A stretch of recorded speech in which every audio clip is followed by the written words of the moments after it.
Morning, government class. It is Monday, April 6th, and this week we're going to be talking about how the government can go about influencing the economy through different measures. One of the reasons I wanted to talk about this, particularly this week, is because with the coronavirus and with everything being kind of locked down, pretty much in every state around the country, uh, a lot of businesses are having a hard time. Some have already closed down. The United States in the last 20 or 30 years has really moved toward what's called a service economy, which has to do with more people working in restaurants, doing things for people. Whereas before, we had really been more of a manufacturing economy where we made things and sold them, made big things. Uh, Steel manufacturing and things like that, both for domestic markets and to export overseas.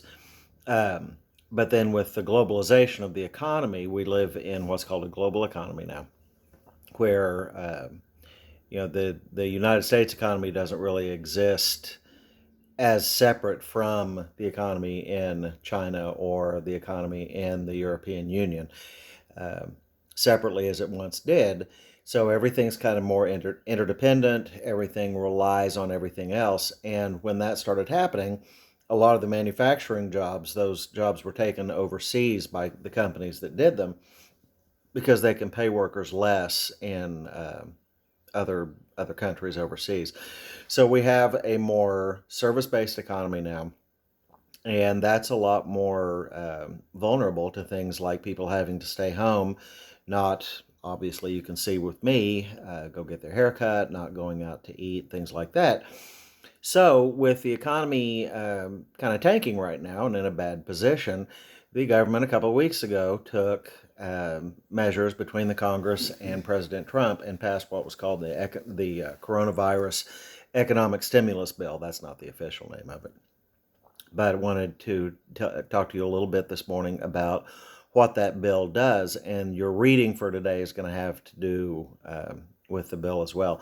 So, first of all, why would we do the economic stimulus bill? Well, if you paid any attention to the stock market in the last couple of weeks, it's been in the process of going down. It's gone up and down, but primarily it's been headed downwards, and we're in what's called a bear market now, which is a more difficult time. Stocks are losing value, um, and that has a ripple effect across the economy where people get laid off, company stocks lose value, which means that more people laid off. It's kind of a vicious cycle.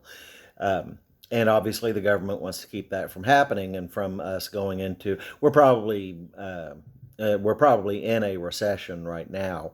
Government obviously wants to forestall us going into another depression like we had in the 1920s and 1930s. So the stimulus is meant to help kind of kickstart the economy, get things going again, or keep things going while we're under the social distancing thing that's keeping us from being able to go out and do things that are a normal economic stimulus day to day. Okay, so first part of the stimulus bill is direct cash payments to people. A lot of countries around the world are doing a regular, like monthly amount to their citizens that will continue as long as the coronavirus emergency lasts. We're probably going to end up having to do that in this country, but for right now, what's been passed is a one-time direct cash payment to individuals. Individuals making less than $75,000 a year are going to get $1,200. So for married couples, that's $2,400. Families will get an additional $500 per child. And again, this is a one-time lump sum payment that I believe is supposed to start going out next week sometime, or maybe this week. Kind of depends on when the IRS and the government can get their poop in a group and get everything going. The payments are going to be smaller the more money you make. So if you make more than $75,000 a year, then they start taking more out of that $1,200 lump sum, so that those making $99,000 or more will get nothing from the stimulus because they're making that much money.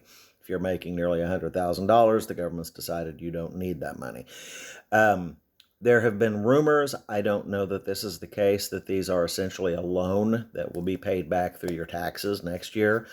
I don't know if it's a loan, if it's literally just money from the government that you don't have to repay, or what the deal is.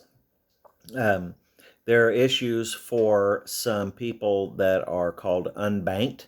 In other words, people who don't have a bank account, um, which is a substantial number of people in the economy. It's not all, it's not the majority, I wouldn't guess, but there are people out there who, for whatever reason, don't have a bank account. Um, and the easiest way to get this stimulus money, in addition to getting your regular paycheck, is through what's called direct deposit, where your employer doesn't, cut a regular paper check that you have to go then deposit in the bank. The employer just sends the money directly to your bank account and it shows up without you having to do anything.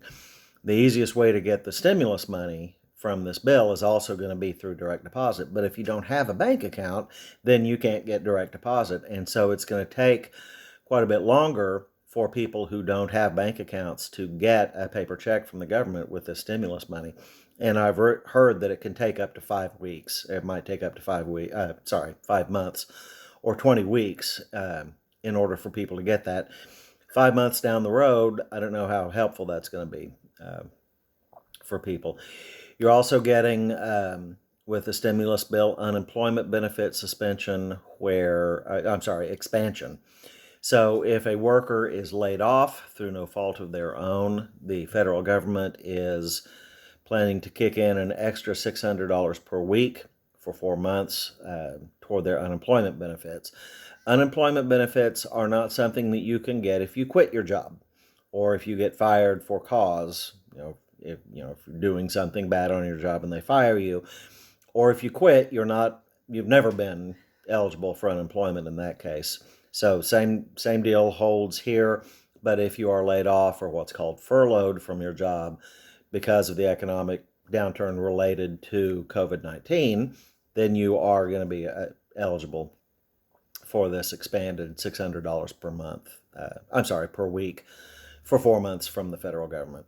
They are also suspending or deferring some rent payments. That's been enacted, I think, in some different parts around the country. A lot of people unable on the first a couple of days ago to pay their rent because they've been laid off or furloughed. And so some of those payments have been suspended, as well as student loan payments. And this is easier for the federal government to enact because most student loans are done through the federal government. And so it's easier for the federal government to say, okay, we're not going to require that you pay your usual payment against your loan amount. So that's pretty much what's wrapped up in the economic stimulus package. I want you to read the article that's on today's or this week's assignment sheet, and that'll give you more detail about this bill, now law, that is meant to help the economy out and keep things from becoming even worse than they are. Congress is in recess right now. What that means is that they're not actually in session. Lawmakers aren't required to be in Washington, D.C. right now. A lot of them are home in their home districts. But I suspect that they're going to have to come back soon and deal with more of this because, like I say, a lot of countries are doing more than our government has decided to do so far, and our government's probably going to have to do more in order to keep us from falling further into a recession and maybe even a depression. So anyway, I'm here today. If you have any questions, if you have any emails, just let me know, and I'll talk to you soon. Bye, guys.